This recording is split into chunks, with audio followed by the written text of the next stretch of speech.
When Hurricane Francine formed in the Gulf with 100 miles per hour, winds aimed straight at Louisiana, most people evacuated.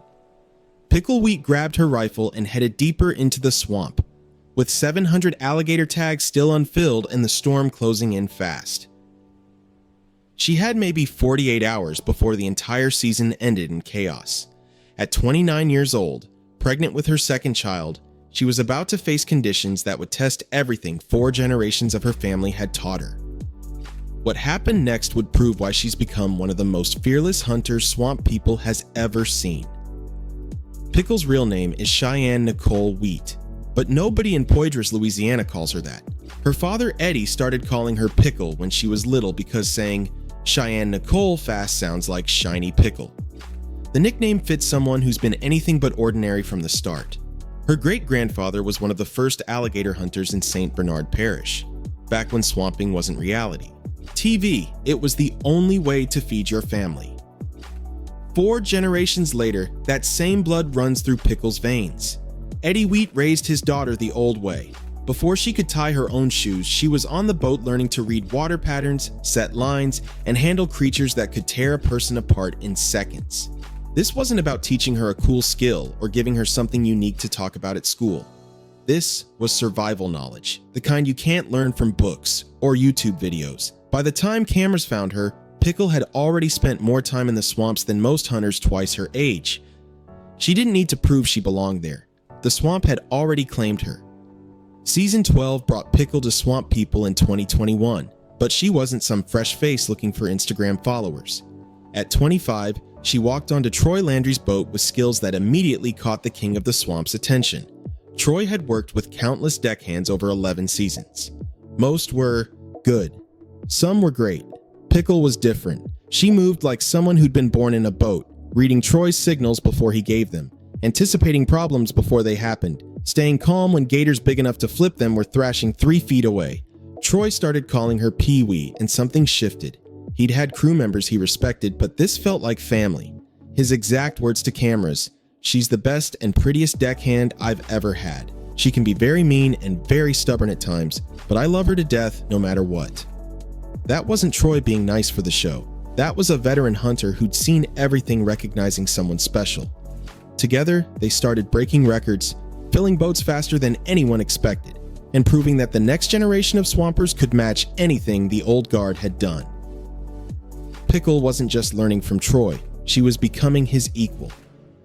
Season 16 opened with meteorologists warning about one of the most dangerous hurricane seasons Louisiana had seen in years. Before hunters even got their tags, forecasters were tracking multiple systems building in the Gulf. Then, Hurricane Ida slammed the coast as a Category 4 monster, and they knew the rest of the season would be chaos.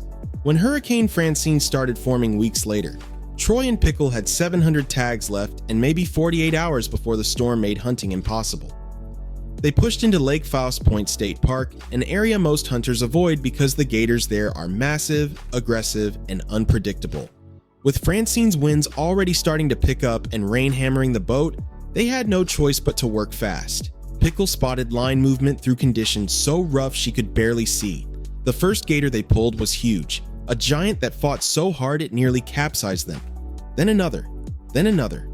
Space on the boat became a problem because every gator they caught was bigger than the last. Troy watched Pickle take down, approaching gators with precision shots that would have made hunters with 30 years experience jealous. The hurricane was coming, but they kept working. What the cameras captured during those final days before Francine hit was something viewers had never seen before.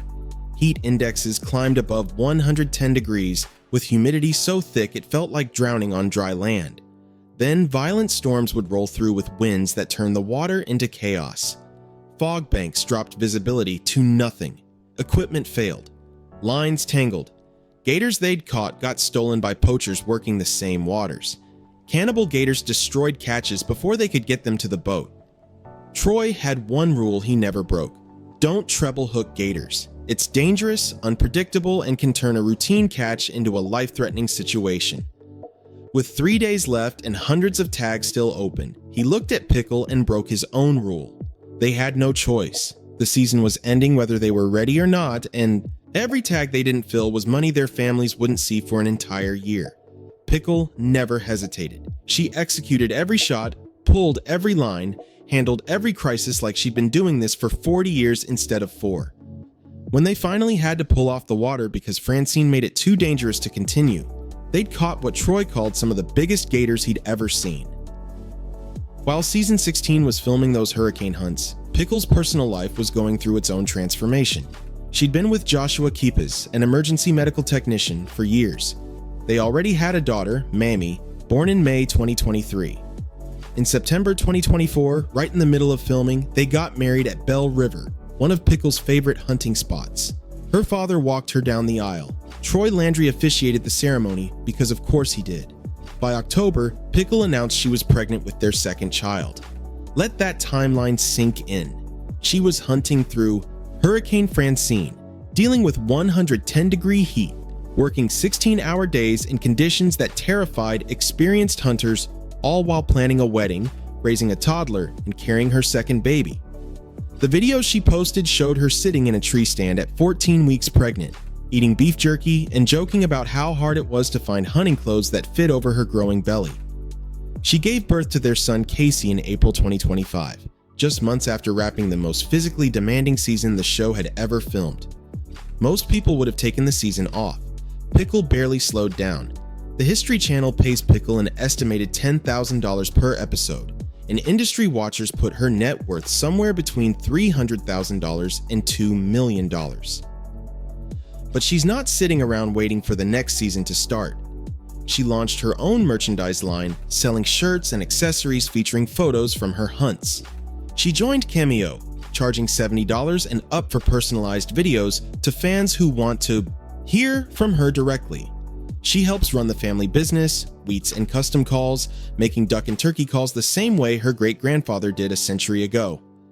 Reality TV made Pickle famous, but fame isn't the goal. Building something that lasts is. She's watching what happened to other reality stars who got big checks, spent everything, and ended up with nothing when the camera stopped rolling. That's not happening to her family. Every dollar she makes goes into businesses that will still be running when Swamp People ends, investments that will support her kids the same way swamping supported her great-grandfather's kids. She's not fighting to stay on TV. She's fighting to make sure her children have choices she never had. Opportunities built on the foundation her family spent 4 generations creating. Here's what makes Pickle's story different from every other reality TV success. She's not preserving some romantic idea of the past. She's watching the swamps change faster than anyone predicted and trying to figure out how to survive what's coming.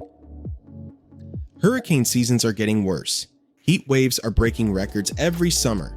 Water levels are shifting in ways that make traditional hunting grounds unpredictable.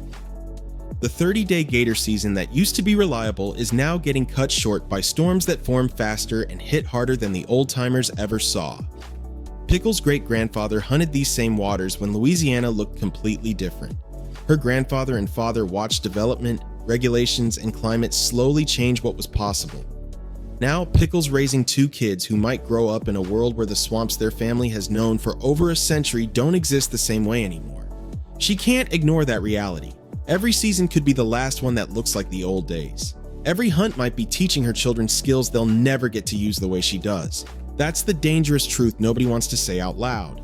The dangerous reality Pickle can't ignore anymore isn't just about hurricanes or heat waves or one bad season. It's about being 29 years old and realizing you might be part of the last generation that can do this work the traditional way. It's about teaching your daughter and son to read the swamp while knowing the swamp they inherit might not recognize the lessons you're giving them. It's about carrying on a legacy that started before your great-grandfather could remember while watching the world change too fast to keep up. Pickle Wheat made a choice most people never have to face. She could walk away from the danger, raise her kids somewhere safe, build businesses that don't require risking her life in hurricane-force winds while pregnant. Nobody would blame her, but that would mean admitting the swamp won, that 4 generations of knowledge and sacrifice and survival ends with her. She's not ready to let that happen, so she keeps setting lines, keeps hauling gators, keeps showing up, when conditions would send anyone else home. Not because she's fearless, because she knows exactly what she's fighting for, and that's worth more than safety ever could be.